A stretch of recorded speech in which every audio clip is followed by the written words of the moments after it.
birthday, Gigi. I made this vignette just for you.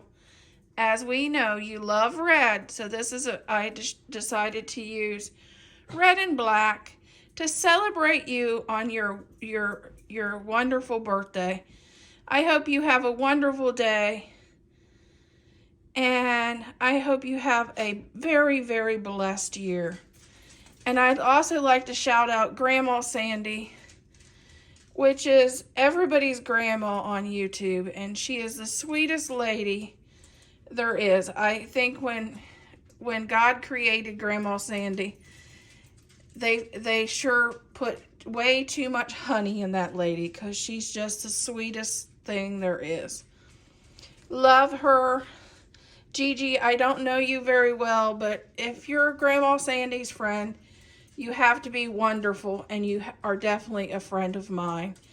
And I hope you are so blessed this year on YouTube and in life.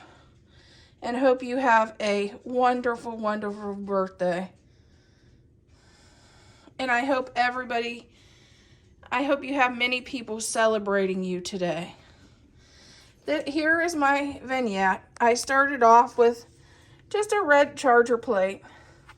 And I added this cup that says happy birthday, since it's your special day. And added a ring, because everybody likes a little bling in their life. Added some doilies. Added a little Fenton candle holder and a little red dish. And then I added red and white, red roses and white. I think these are, dahlias maybe. And I use this napkin to cover up my stems and my flowers, and it's got a little bling on it to give it more interest. And 2 candle holders, and of course, this is is a beaded garland in black and white, which I thought would set the whole thing off. And then there's my little light that puts nice smelling stuff into the air, diffuser. And that is my vignette. I hope you enjoy it, and I hope you have a great birthday.